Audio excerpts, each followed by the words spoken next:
Glória a Deus.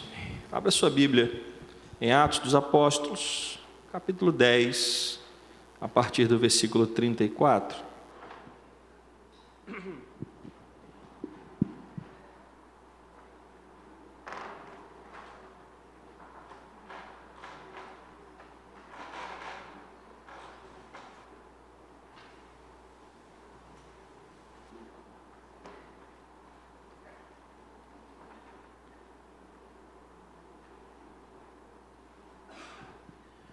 Atos 10, 34.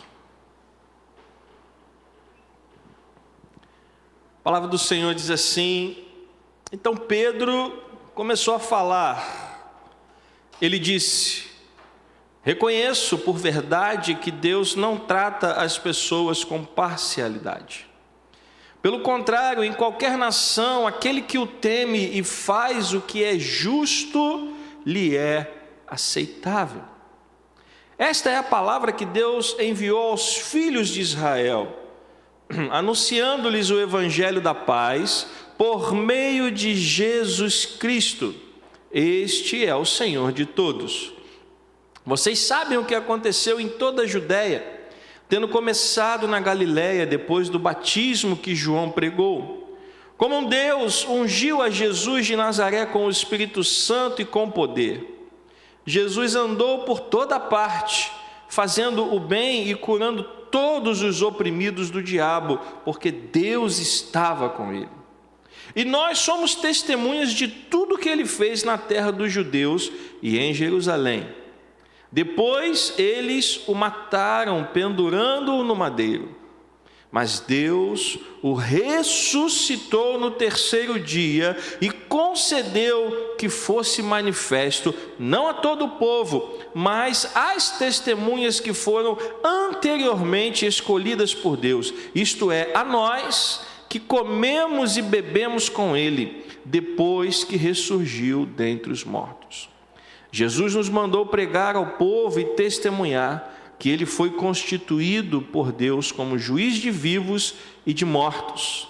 Dele, todos os profetas dão testemunho de que por meio do seu nome, todo o que nele crê, recebe remissão dos pecados. Perdão, vamos orar. Pai querido, Pai amado, obrigado pela tua palavra, Senhor, que foi lida e que será agora proclamada segundo a tua vontade, meu Pai. Nos abençoa nesta manhã, nos preparando, meu Pai, para que a tua vontade se cumpra em nós e através de nós. Que esta igreja seja conhecida como uma igreja que cumpre a missão para a qual ela foi chamada. Nós te louvamos, ó Pai, e te agradecemos em nome de Jesus, e que a igreja do Senhor diga amém. Nós estamos falando sobre o evento que começa na casa de Cornélio e vai redirecionar a igreja para que ela viesse cumprir a vontade de Jesus Cristo, né? Falamos não semana passada, porque foi o retiro de casais, mas na semana retrasada e na anterior, falamos sobre como tudo começou na casa de Cornélio, no momento em que ele estava orando e o Senhor o visitou através do seu anjo, dando a ele instruções para mandarem homens à casa onde estava Pedro, para chamá-lo para vir à sua casa. Então Cornélio manda os homens buscarem Pedro, e enquanto os homens estavam a caminho, o Senhor também fala com Pedro, porque Pedro também precisava ser quebrantado. E falamos que Cornélio, apesar de ser um centurião romano, apesar de ser um gentio, era um homem bom e temente a Deus, era um homem que praticava boas obras, era um homem que era uma referência para a sua família. E não só ele era um homem abençoado, mas a sua casa era uma casa abençoada. E quando a gente decide servir ao Senhor, a bênção de Deus, ela não cai somente sobre nós, mas ela recai também sobre a nossa casa. Você pode dizer amém? quando nós tomamos a decisão de andar nos caminhos de Deus, toda a nossa casa ela será abençoada. E a casa de Cornélio era uma casa abençoada, mas eles ainda não conheciam o Senhor. Eles conheciam de ouvir falar, eles conheciam superficialmente, apesar de Cornélio ser um homem de oração. Mas eles não tinham ouvido falar a respeito da salvação de Cristo, do que Ele fez na cruz.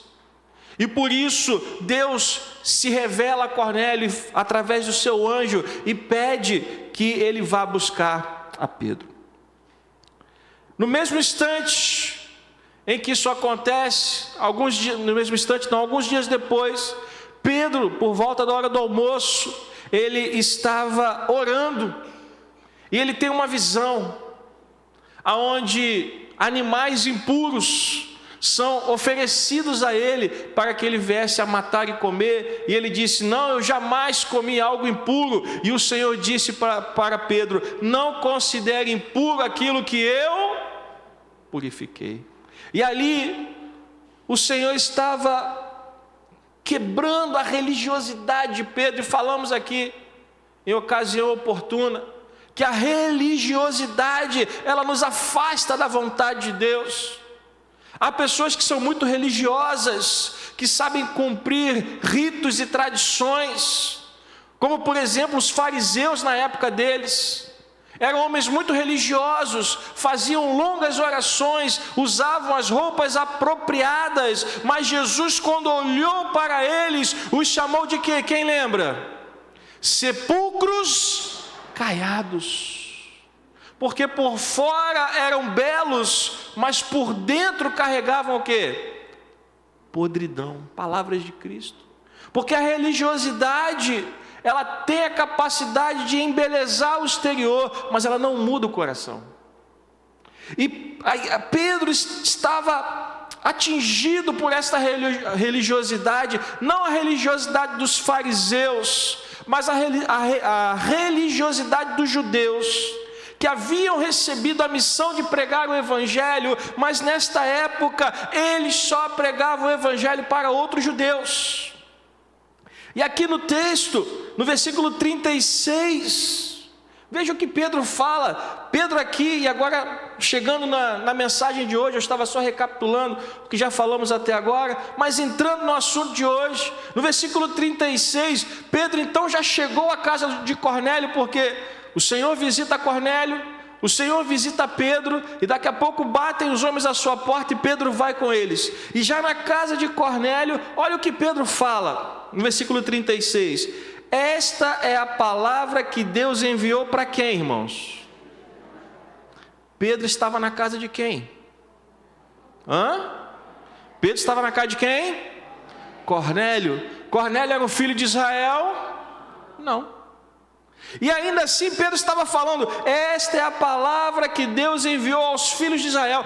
Era isso que estava no coração da igreja, e era isto que Deus estava querendo mudar. Porque no versículo 34, depois de tudo que aconteceu, olha o que Pedro diz, versículo 34: reconheço por verdade que Deus não trata as pessoas com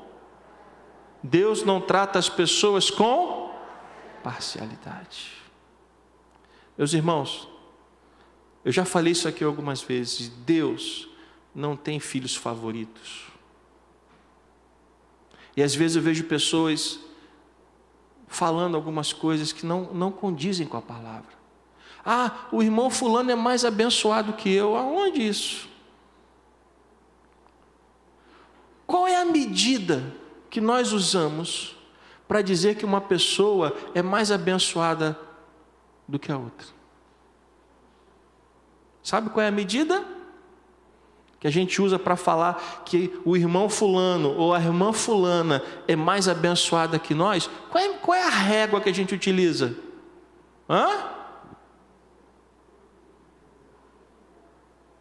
Quando você fala assim: puxa, o irmão fulano é abençoado, você está falando isso por causa de quê? Porque ele tem um carro do ano? Porque ele mora numa baita de uma casa? Será que a medida da bênção de Deus, ela se traduz através das riquezas deste mundo? Para muitas pessoas dentro da igreja, sim. Quem anda de BRT, então, deve ser amaldiçoado.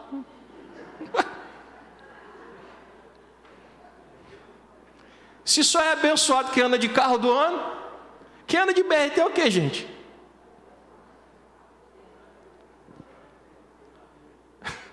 É claro que eu estou brincando, ninguém aqui é amaldiçoado.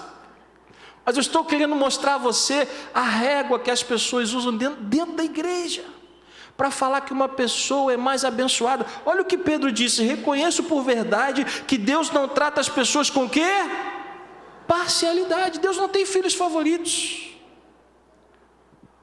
O melhor de Deus Ele entregou na cruz, e Ele entregou para que todos aqueles que nele creiam não pereçam, mas tenham a vida eterna. Então todos são abençoados. Todos os que creem na mensagem da cruz são ricamente abençoados. Versículo 35, pelo contrário, em qualquer nação... Olha o que Pedro está dizendo: em qualquer nação, em qualquer lugar, aquele que o teme e faz o que é justo lhe é aceitável. Você quer ser aceito por Deus? Quem quer ser aceito por Deus aí? Tem gente na dúvida, hein? Quem quer ser aceito por Deus aí? O que Pedro está dizendo? Aquele que o teme e faz o que é justo. Então não depende da quantidade de bens que eu tenho. Aliás, se dependesse da quantidade de bens que uma pessoa tem, Jesus estava lascado.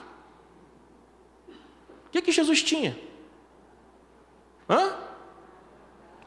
Quando teve um grupo de pessoas que queriam, demonstraram o desejo de andar com Jesus. Sabe qual foi a resposta dele para essas pessoas? As aves têm o quê?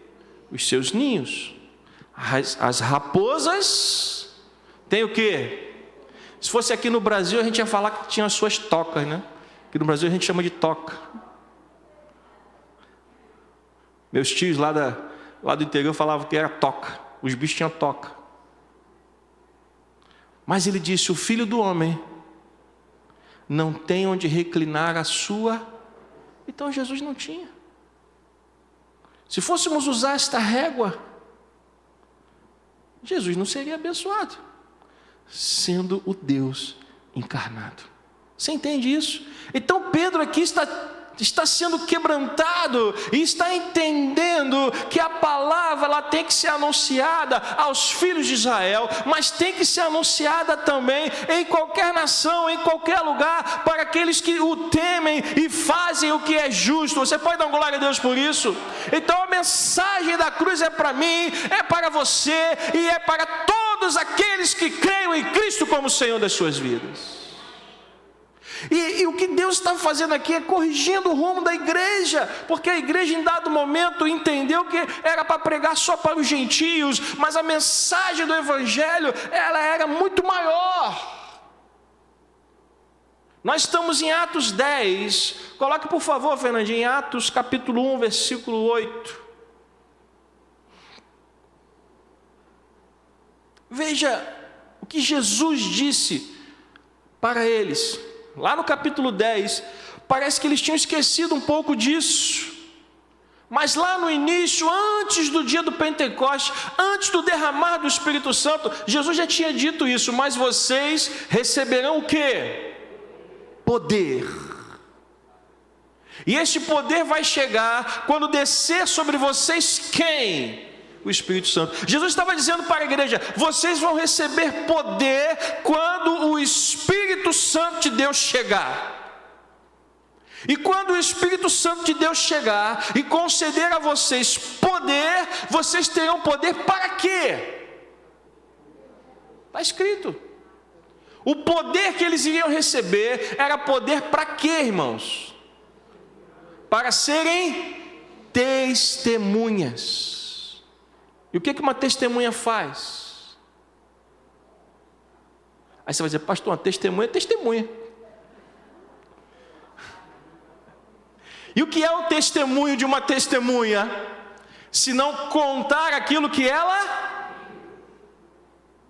E Jesus disse: vocês vão receber poder quando descer sobre vocês o Espírito Santo, e vocês serão minhas testemunhas aonde?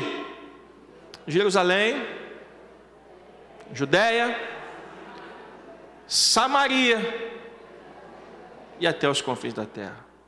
Jerusalém era a cidade santa, a cidade onde havia o templo. Judeia era a região dos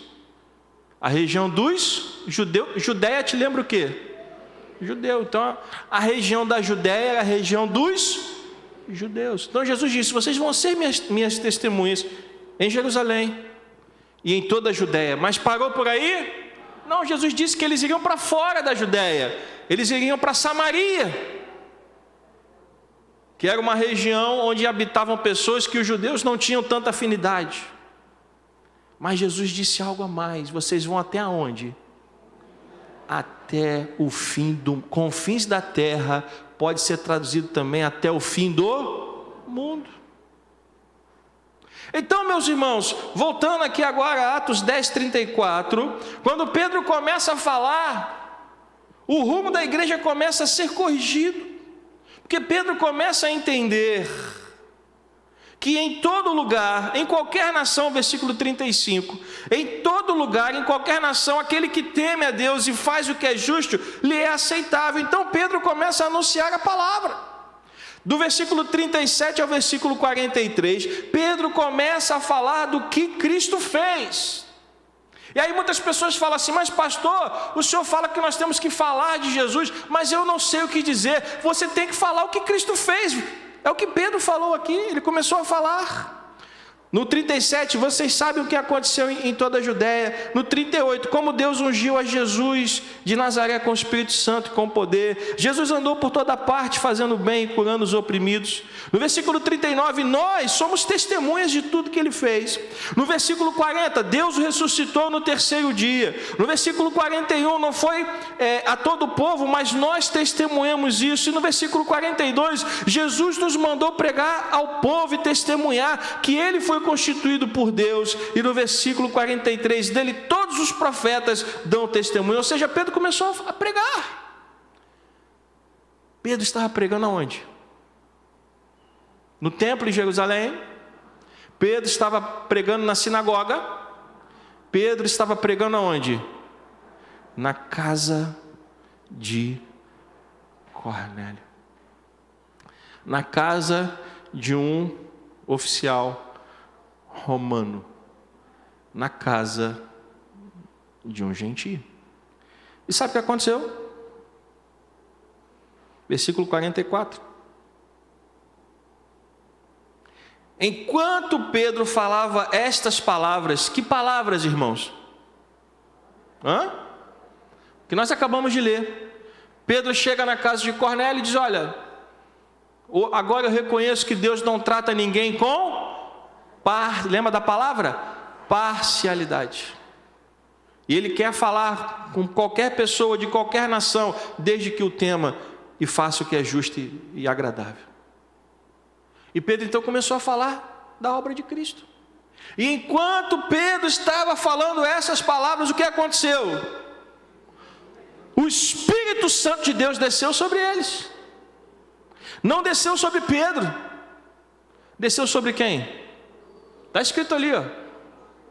O Espírito Santo não desceu sobre Pedro, porque Pedro já tinha recebido o Espírito Santo. Mas o Espírito Santo de Deus desceu sobre quem, irmãos? Sobre toda a casa de Cornélio.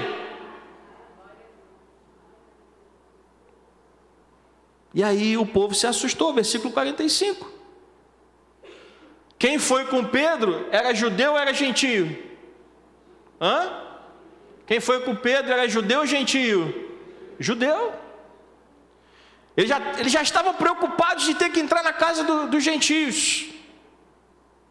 E aí Pedro começa a pregar o evangelho e de repente o Espírito Santo desce sobre eles e diz que os fiéis que eram da circuncisão, eram os judeus, que tinham vindo com Pedro, admiraram-se, porque também sobre os gentios foi derramado o dom do Espírito Santo. Eles chegaram lá, desconfiados. Eles chegaram lá preocupados. Eles falaram: Pedro, o que está acontecendo? Pedro: calma, que o Senhor falou comigo e mandou vir. Eu não sei o que vai acontecer, mas se Deus mandou eu vir para cá, eu tive que vir, e vocês vão comigo. E eles chegaram ali preocupados, porque estavam na casa de gentios, e de repente o Espírito de Deus desceu sobre eles. Versículo 47.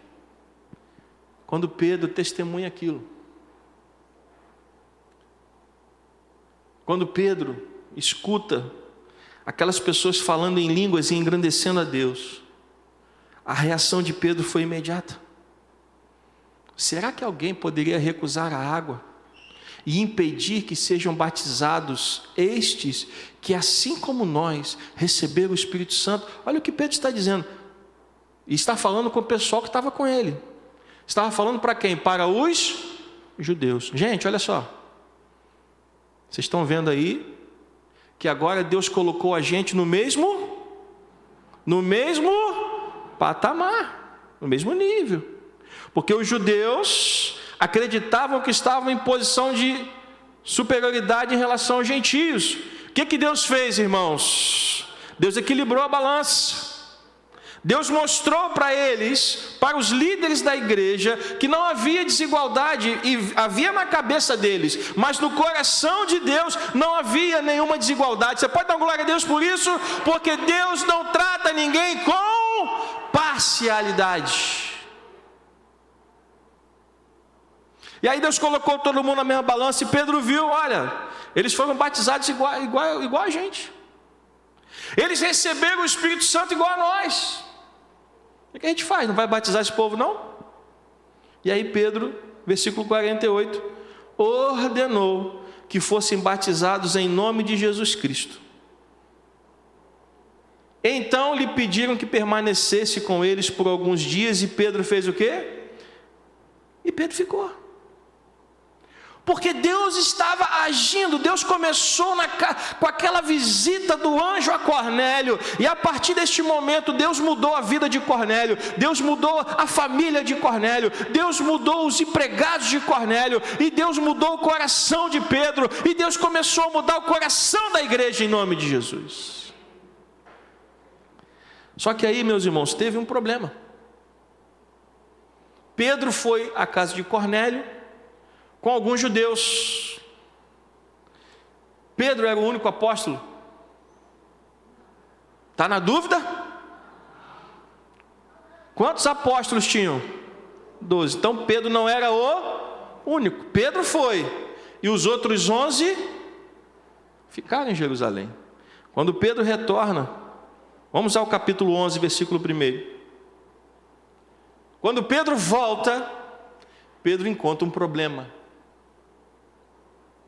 Olha o que acontece no retorno de Pedro da casa de Cornélio. Chegou ao conhecimento dos apóstolos e dos irmãos que estavam na Judéia, que também os gentios haviam recebido a palavra de Deus. Versículo 2. Quando Pedro voltou para Jerusalém, os que eram da circuncisão fizeram uma grande festa.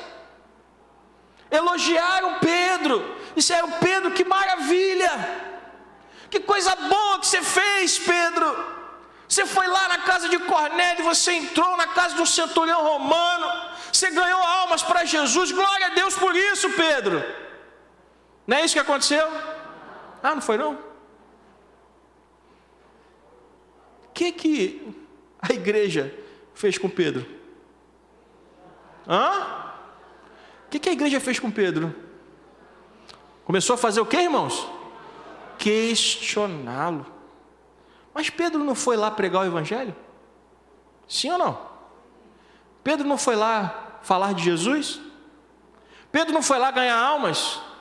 E ainda assim ele foi questionado pela igreja. E qual foi a questão? Versículo 3. Qual foi o problema? O que a igreja enxergou?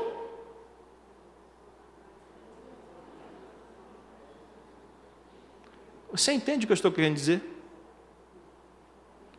A igreja estava mais preocupada com o fato de Pedro ter entrado na casa de homens incircuncisos e ter comido com eles, do que com as almas que foram salvas para a glória de Deus. Aí você vai dizer assim: pastor, ainda bem que eu não sou assim.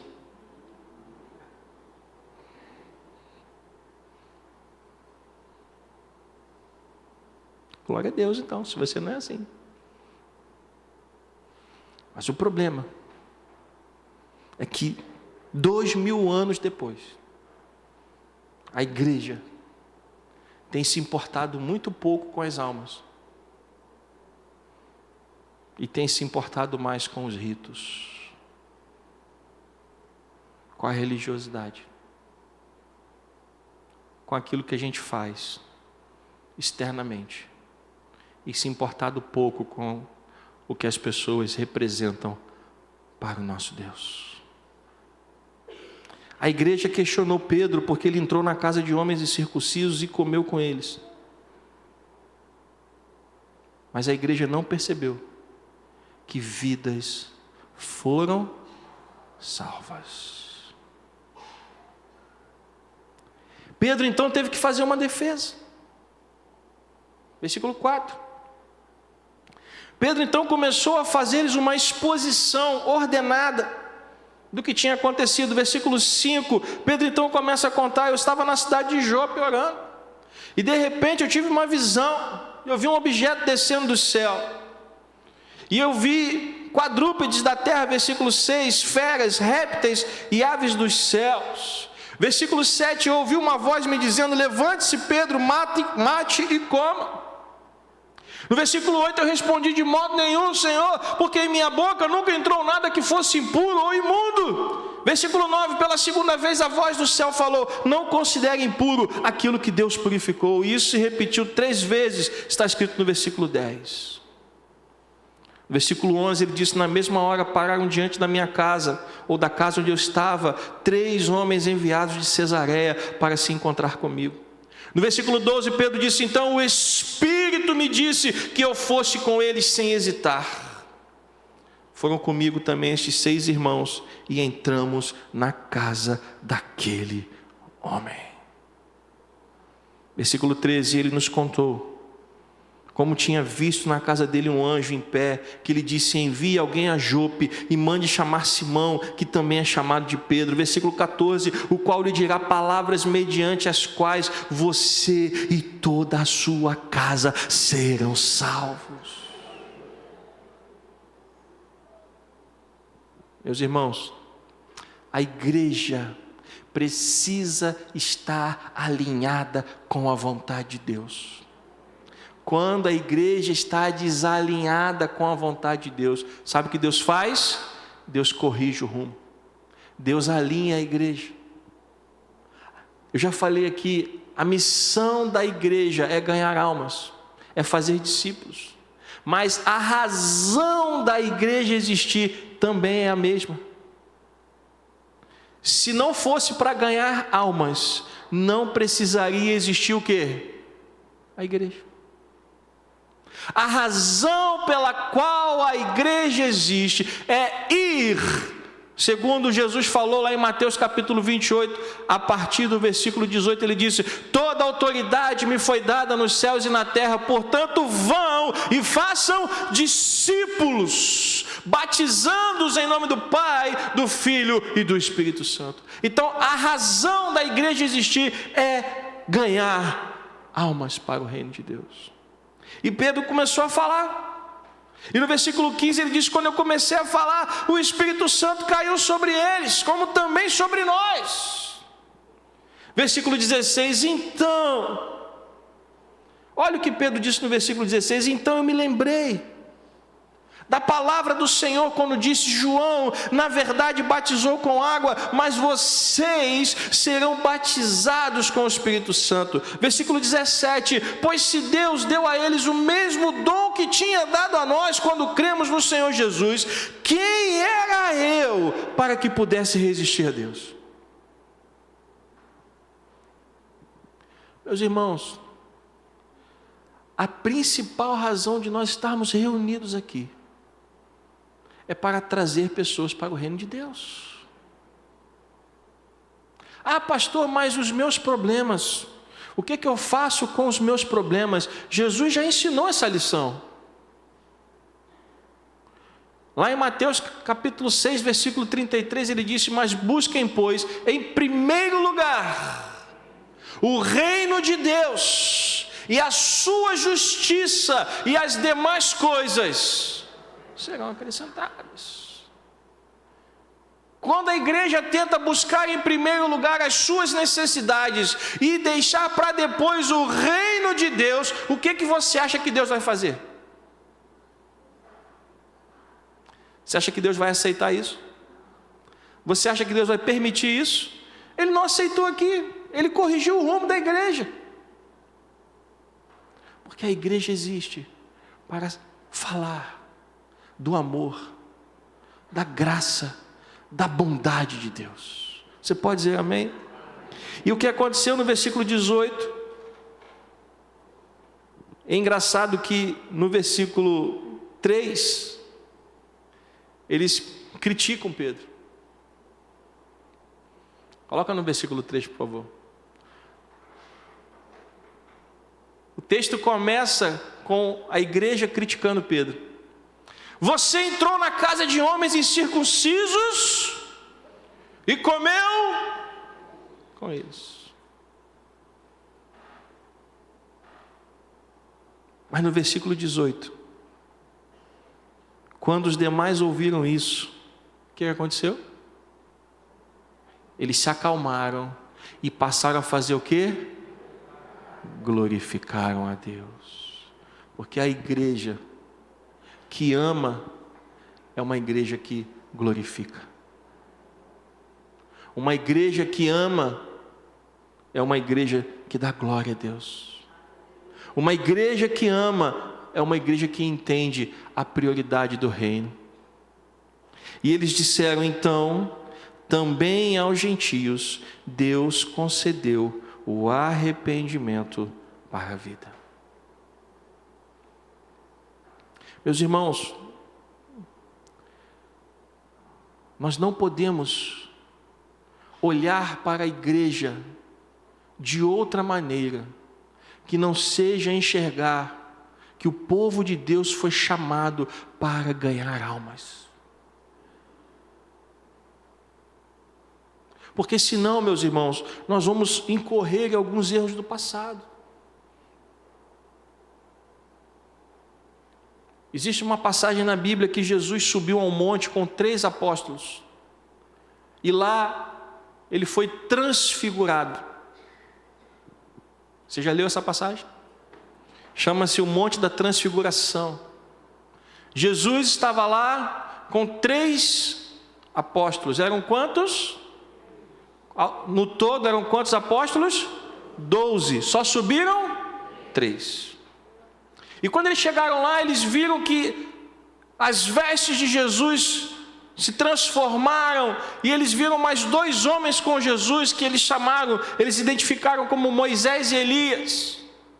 E ali eles ouviram a voz de Deus falando a respeito de Jesus. E aqueles 3 apóstolos olharam para Jesus e disseram assim: mestre, é muito bom estarmos aqui.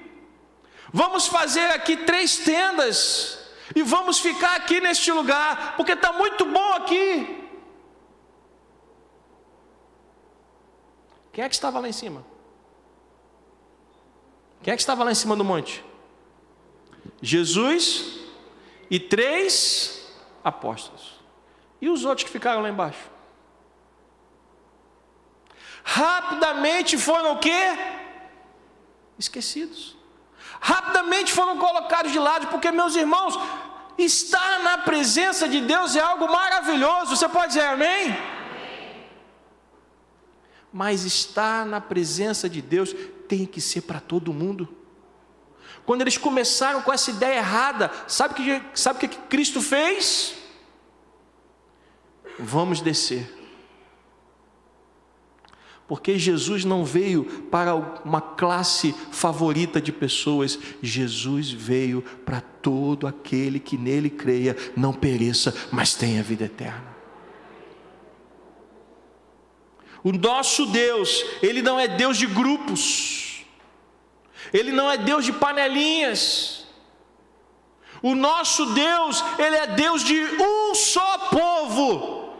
A palavra de Deus diz: um só rebanho, um só pastor, uma só fé, um só Senhor e um só Salvador. E todas as vezes que a igreja perde esta visão, ela abre as portas para o espírito de Satanás, que quer dividir a igreja. Nós temos que estar atentos, meus irmãos. Igreja, eu já falei isso aqui várias vezes, não se trata do que eu quero, não se trata do que você quer, se trata do que Deus quer. Você não vem aqui para fazer a sua vontade, você não vem aqui para montar o seu grupo de amigos, você não vem aqui para fazer os seus eventos, você vem aqui para buscar a face de Deus e para fazer parte do corpo de Cristo. Quando você chama alguém de irmão, você está afirmando que aquela pessoa faz parte da sua família de fé. Isso é sério. Pedro teve que ser corrigido. Mas não só Pedro, todos os apóstolos tiveram que entender isso. E Deus, Ele sempre vai corrigir o rumo da igreja. Sabe por quê? Porque Deus ama a sua igreja.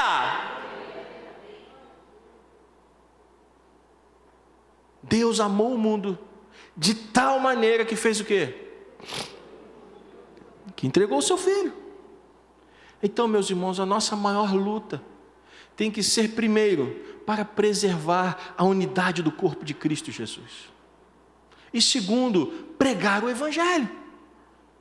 Anunciar a palavra, fazer discípulos, ganhar almas. Ah, pastor, como eu faço isso? Seguindo a visão que Deus deu. Nós temos lutado este ano para implantar aquilo que Deus mandou. E eu vejo algumas pessoas que já entenderam o que Deus quer, mas eu vejo pessoas que estão meio assim: o que é isso que está acontecendo? Fernandinho, aquele mapa das células está aí na mão? Vê se você encontra, por favor.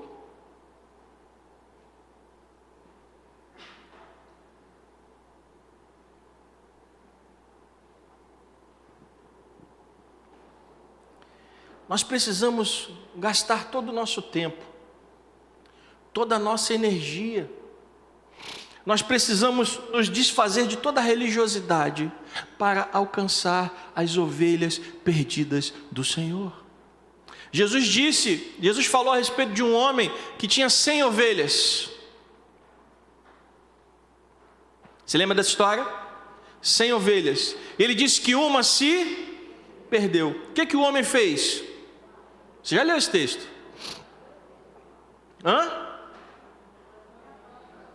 O que ele fez? Ele tinha 100 ovelhas.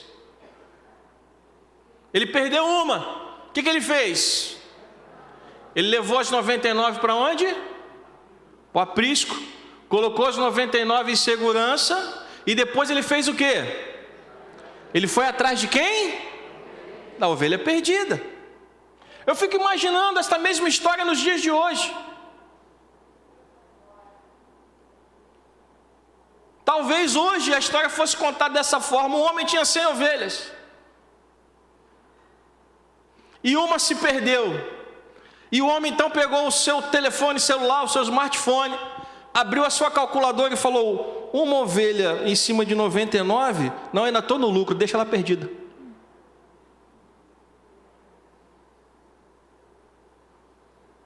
Você entende o que eu quero dizer?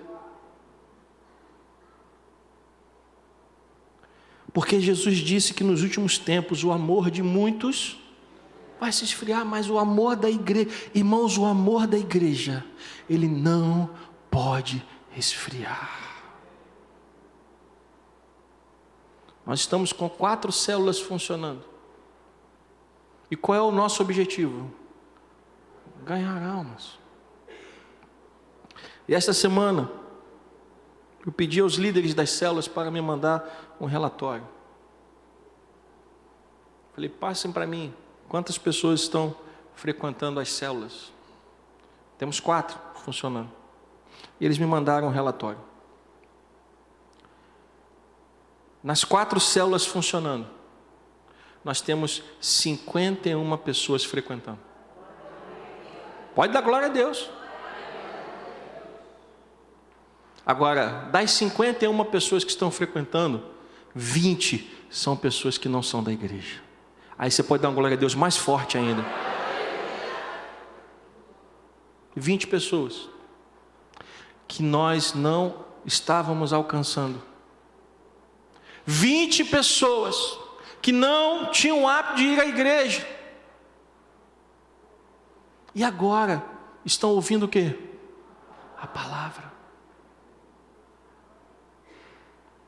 Nós temos que entender que o Senhor está nos chamando para deixarmos de lado aquilo que a gente quer, para parar de pensar somente em nós mesmos e pensar no próximo. Ah, pastor, como é que eu faço? Se você conhece alguém que não conhece a Jesus, convide essa pessoa para ir numa célula. Mas mais do que isso, se você tem a possibilidade de abrir a sua casa, abra. Porque através das portas da sua casa aberta, nós vamos ganhar almas para o reino de Deus. Mas para isso nós precisamos entender que o papel da igreja é o papel do acolhimento. Não adianta nós ganharmos essas 20 pessoas que já estão frequentando as células. Não vai adiantar nada se no dia em que elas chegarem aqui na igreja, elas não forem o quê? Acolhidas. Lembra do que eu falei?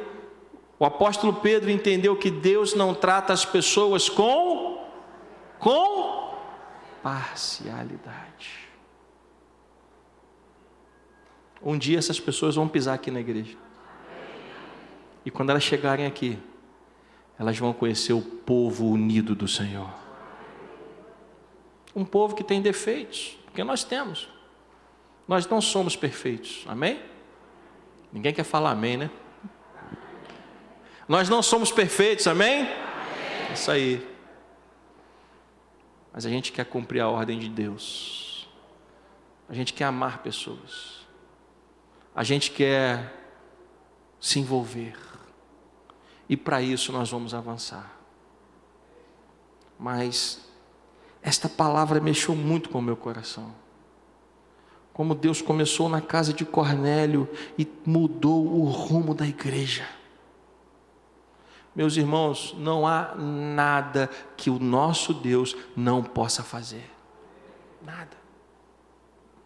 Mas tudo que Ele faz é para que a sua igreja esteja alinhada com a sua vontade. Mais uma vez, nós não estamos aqui para fazer o que a gente quer. Nós estamos aqui para cumprir a vontade de Deus. E eu quero convidar você a fazer parte desse movimento. Eu quero convidar você a fazer parte deste agir de Deus. Eu quero convidar você para se importar com as pessoas que estão próximas a você e que estão indo para o inferno. Pessoas que podem morrer a qualquer momento sem ouvir falar de Cristo.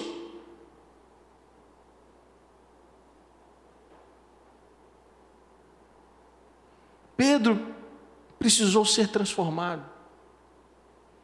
Deus teve que tirar a religiosidade dele. Os outros apóstolos tiveram que ser transformados. O rumo da igreja foi corrigido. E se você ler o livro de Atos dos Apóstolos, a partir deste momento, a igreja começou a avançar. A igreja que estava ali reclusa em Jerusalém,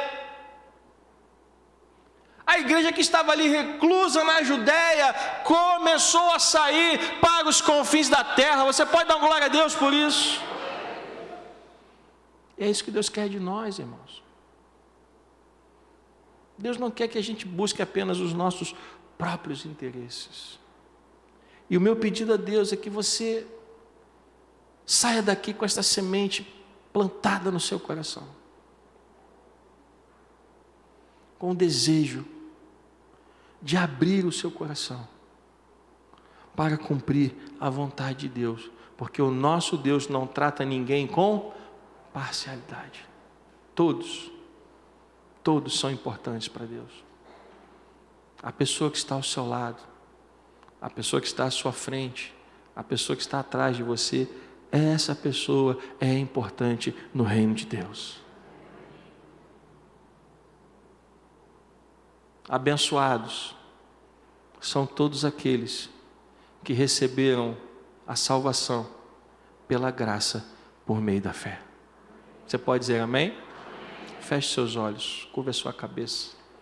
Os diáconos que vão servir a ceia podem vir.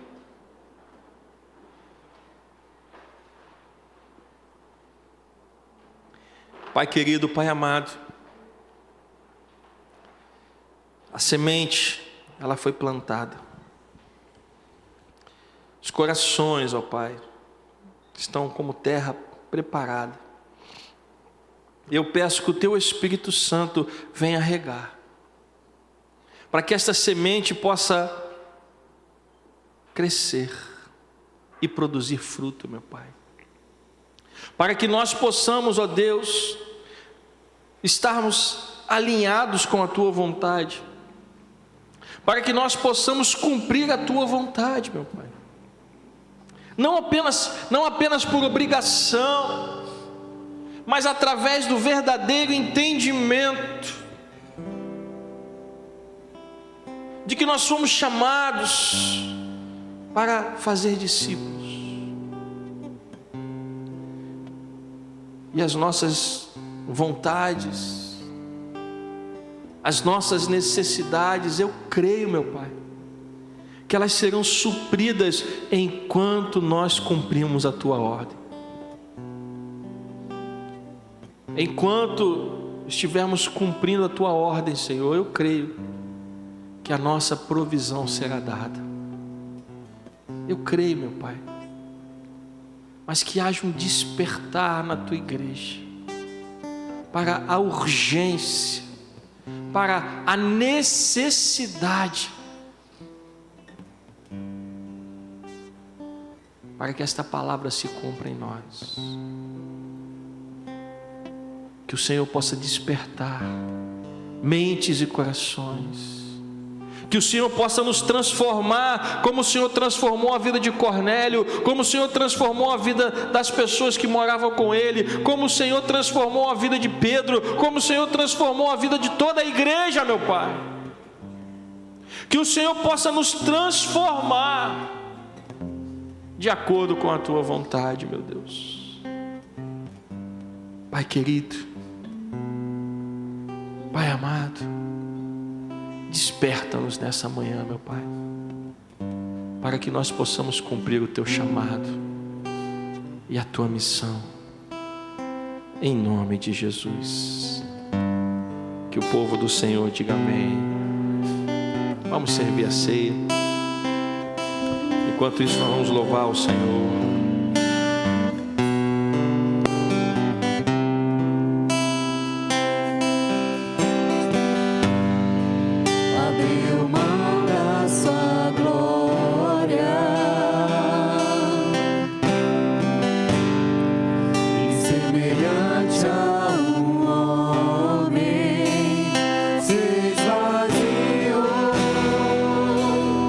Servo do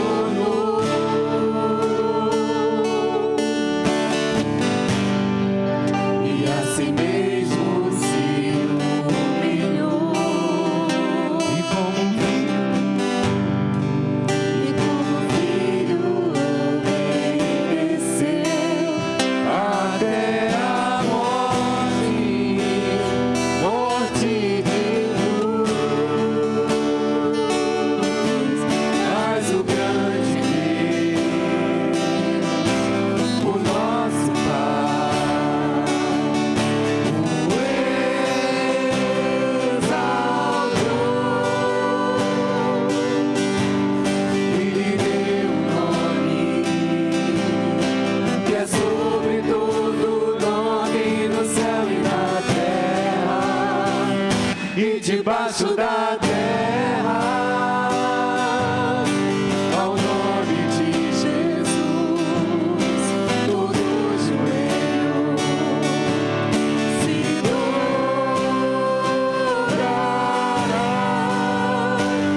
e toda língua confessará que Ele é o Senhor.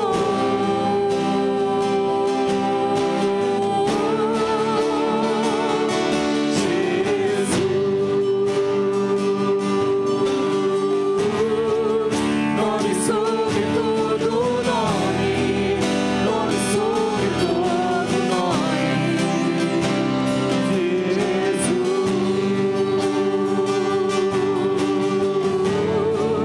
Nome sobre todo nome, Do início nome sobre todo nome.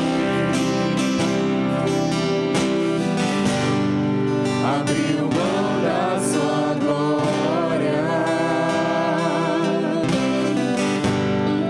e semelhante a um homem se esvaziou, servo tornou e a si mesmo se humilhou e como filho obedeceu até a morte de cruz. Mas o grande Deus, o nosso Pai, o exaltou e lhe deu o nome que é sobre todo nome no céu e na terra e debaixo da terra, ao nome de Jesus, todo joelho se dobrará e toda língua confessará que Ele é o Senhor.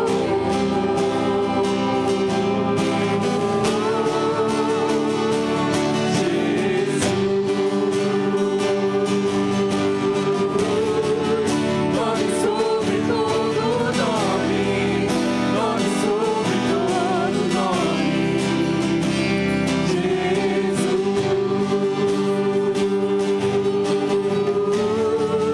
Nome sobre todo nome, nome sobre todo nome. Seu nome é maravilhoso, conselheiro, Deus forte, Pai da eternidade, Príncipe da paz. Seu nome é maravilhoso, conselheiro, Deus forte, Pai da eternidade, Príncipe da paz. Conselheiro, Deus forte, Pai da eternidade, Príncipe da paz. Aleluia. O apóstolo Paulo, instruindo a igreja de Corinto, ele disse: porque eu recebi do Senhor o que também lhes entreguei. Que o Senhor Jesus, na noite que foi traído, pegou um pão e, tendo dado graças, o partiu e disse: isto é o meu corpo que é dado por vocês. Façam isto em memória de mim. Do mesmo modo, depois da ceia, pegou também o cálice, dizendo: este cálice é a nova aliança no meu sangue. Façam isto todas as vezes que o beberem em memória de mim. Porque todas as vezes que comerem este pão e beberem o cálice, vocês anunciam a morte do Senhor até que Ele venha. Por isso, aquele que comer o pão ou beber o cálice do Senhor indignamente será réu do corpo e do sangue do Senhor. Que cada um examine a si mesmo, e assim coma do pão e beba do cálice. Pois quem come e bebe sem discernir o corpo, come e bebe juízo para si. É por isso que há entre vocês muitos fracos e doentes, e não poucos que dormem. O apóstolo Paulo nos chama a uma reflexão, a um autoexame. Nenhum de nós aqui é perfeito. Erramos, caímos, falhamos, mas a mesa é um lugar de reconciliação. É como a imagem do pai no filho pródigo, que estava lá de braços abertos, dizendo: meu filho, eu estou pronto para te receber de volta. Não importa o quão longe você tenha ido, as portas da casa de Deus sempre estão abertas. Os braços do Pai sempre estão abertos. Nesse momento, faça a sua oração. Peça perdão. Deixe o Espírito Santo trabalhar no seu coração. Faça isso agora em nome de Jesus.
Vamos ficar de pé.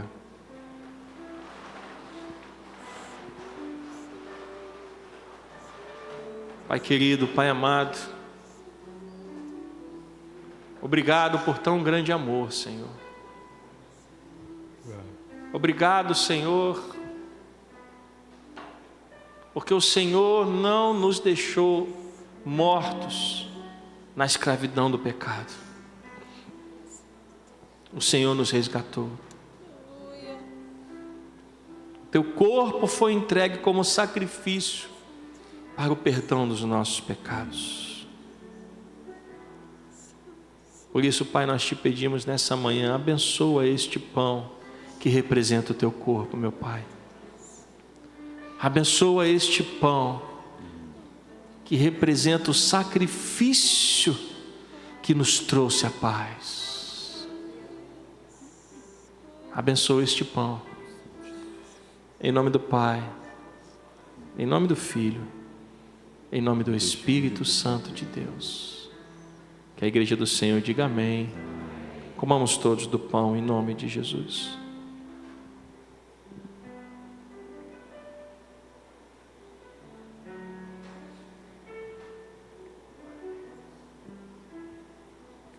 Aleluia. Oricaraban chelibare alabasore canta la balaba chore calabara. Ed cantarabasore balabasheri alabane de. Ai que amasoi canico chanaria rabanda le basara bala. Da mesma forma, este cálice representa o sangue. Sangue de Cristo derramado para a purificação das nossas vestes, para o perdão dos nossos pecados. Pai, abençoa este cálice, que também é chamado de cálice da bênção. O Senhor disse: ainda que as suas vestes sejam vermelhas como a escarlate, se tornarão brancas como a mais alva lã. Oh Jesus, obrigado, meu Pai. por tão grande amor demonstrado naquela cruz, onde o Senhor disse: Pai, se possível afasta de mim esse cálice, contudo não seja feita a minha, mas a tua vontade. Amém. Pelas suas feridas, pelo seu sangue derramado, fomos curados, perdoados, resgatados.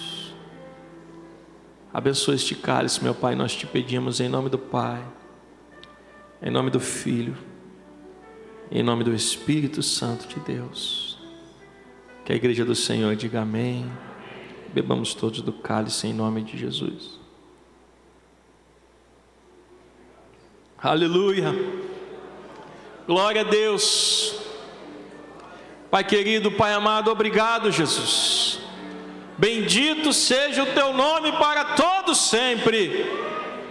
Aleluia. Obrigado, Jesus. Abençoa o teu povo nesta manhã, em nome de Jesus. E que a igreja do Senhor diga amém. Pedir para você sentar um pouquinho para nos ajudar a recolher os cálices. Vem cá, Maurício. Maurício, a gente já se conhece há bastante tempo. Ele falou: pastor, meu coração está aqui ardendo, queria compartilhar algo com a igreja. Fique atento àquilo que Deus quer falar contigo, porque o Senhor está querendo levar essa igreja a um novo momento. Nós precisamos nos importar com aqueles que ainda não conhecem a Jesus como Senhor das suas vidas. Bom dia, a paz do Senhor, igreja. Irmãos, eu estou meio nervoso para falar, você não repare isso não, tá? Mas quando a gente fala das coisas de Deus é algo que toca, deixa a gente dessa forma. Então, eu vi ali aquele número 46, né? Já tem bastante tempo que essas portas estão abertas. Eu conheci a minha esposa aqui há 20 anos, então eu tenho uma história longa com essa igreja. E as portas estavam abertas. Apresentei meu filho aqui nessa igreja. Me batizei nessa denominação, não aqui, mas numa outra igreja também. E alguns dias meu filho me falou: pô, pai, por que você não tem ido à igreja? O meu filho, mais velho, 16 anos, o Pedro Henrique. E falei: vamos à igreja, filho. Aí comecei a vir à igreja e o pastor estava pregando uma série de mensagens sobre evangelismo. Só que, paralelo a isso, meu filho, ele vem fazendo um concurso para o Colégio Naval e para a IPCAR. E sabe como é que é pai, né? A gente compra briga e vai junto, até onde ele estiver a gente vai junto. E, para a graça de Deus, ele passou nos dois concursos, passou na IPCAR e passou no Colégio Naval. Só que a gente acha que passar só no concurso já está tudo resolvido, não. É só o começo da batalha. Ele começou a fazer o processo seletivo e aí começou a minha luta. Foi a primeira vez, a gente esqueceu um exame, eu fiquei lá 8 horas esperando para poder ele terminar esse exame. Na segunda vez ele ficou mais 8 horas, ele tinha um problema na coluna, teve que fazer uma inspeção, fiquei mais 8 horas esperando. Na terceira vez ele ficou mais 8 horas esperando. E nesse meio tempo eu me perguntava: por que o Senhor está falando comigo sobre evangelismo, sobre levar a palavra de Deus? Não tem nada a ver com o que eu estou enfrentando, não tem nada a ver com a minha dificuldade. E eu não estava entendendo, mas eu confio no que Deus tem para cada um de nós. Às vezes a gente não compreende naquele momento, né? A gente não entende o que Deus quer falar naquele momento exato, mas tudo ia se revelar. O que aconteceu? Eu conheci uma família que estava passando pelo mesmo problema que eu. O filho deles ficou reprovado nas 3 situações. E faltava o último dia, o último exame de saúde, para ver qual seria o destino deles, se eles iam continuar, se eles iam ser aprovados ou não. Bom, nesse último dia eu já não aguentava mais esperar, e eu falei: Senhor, eu não vou ficar mais nessa sala aqui esperando, eu vou ficar lá fora e vou entregar na tua mão. O que o Senhor achar que tem que ser, é assim que vai ser. Aceitei, confiei e fui lá para fora e comecei a orar, pedir a Deus, olhar para a paisagem, que é um lugar lindo lá na Marinha. Pedi: Senhor, manda os seus anjos E às vezes eu não entendia, e via aquele monte de arara, papagaio passando. Eu falei, Senhor, eu tenho certeza que o Senhor está movendo os teus anjos. E daqui a pouco vem aquele homem, o pai, o cabeça daquela outra família, ele veio andando pelo elevador até a mim, e nervoso, cansado, ele falou, Maurício, eu fui andando até o aeroporto e voltei. E o homem se tremia, e eu falei, Senhor, eu estou nervoso, mas igual esse homem não tem como. Ele olhou para mim e Deus me incomodando para falar com aquele homem, me incomodando para falar com aquele homem. E eu falei, meu amigo, esse peso sozinho a gente não consegue carregar. Se você não buscar Deus e não tentar conversar com Deus, você nunca vai conseguir ficar tranquilo, porque se não for da vontade de Deus, o teu filho não vai passar, o meu não vai passar. Não adianta. Ele Maurício, eu fui andando até lá e voltei. O problema é que eu sou ateu. Eu sou ateu. E naquele momento eu comecei a entender por que eu estava ouvindo as pregações do pastor sobre evangelismo, sobre pregação. E eu comecei a falar para ele de Deus. Falei, meu amigo, se você não entregar a tua vida, a tua família a Deus, mas ninguém pode proteger, pode guiar a tua família. E aquele homem começou a chorar, eu abracei, aquele homem me deu um abraço tão maravilhoso naquele momento. E ali eu esqueci o meu problema. E aí veio uma palavra na minha cabeça: buscai primeiro o reino de Deus, e as demais coisas vos serão acrescentadas. Naquele momento, o filho e a esposa daquele homem começou a vir caminhando, rindo. Eu falei, meu amigo, vai abraçar a tua família, porque pelo que eles estavam rindo, o que aconteceu? O filho deles passou. Ele foi correndo abraçar a família dele. E aquele homem, pastor, nem me conhecia direito, mas sofria comigo. Ele olhou para mim e perguntou para o filho dele, mas e o filho dele? Nisso, meu filho estava vindo pelo canto lá, já rindo também. Aí aquele homem deixou de abraçar a família dele, veio me abraçar. E ele falou, Maurício, eu tenho que buscar Deus naquele momento. E por isso que eu vim aqui dividir isso com a igreja, porque vocês vêm fazendo um bom trabalho, essas portas estão abertas há 46 anos. Se não fossem essas portas abertas, eu não ouviria a palavra de Deus, eu não podia vir aqui nos momentos difíceis, não levaria o que o pastor ensinou para a gente aqui para aquele homem. E foi isso que Deus fez e vem fazendo na minha vida. Amém, irmãos?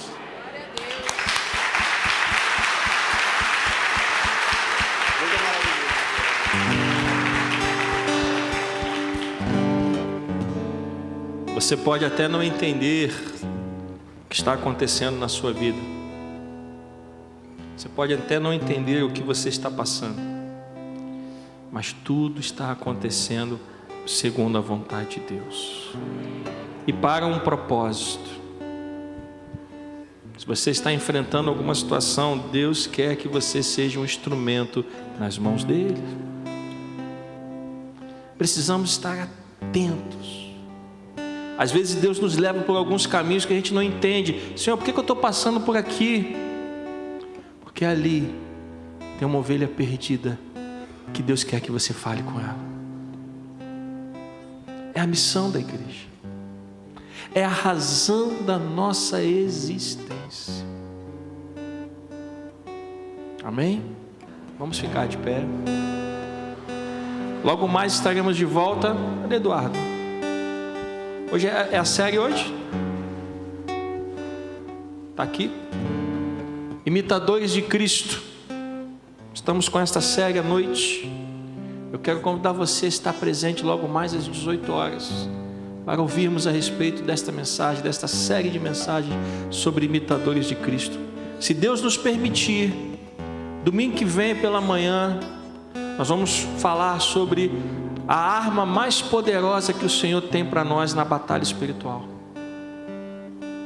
Se Deus assim nos permitir, se Ele confirmar no meu coração, que já está pronto, mas a gente aqui só faz aquilo que Deus manda.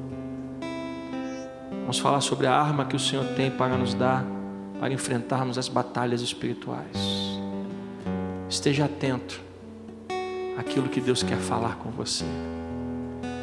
Pai, leva-nos agora em paz, de volta aos nossos lares.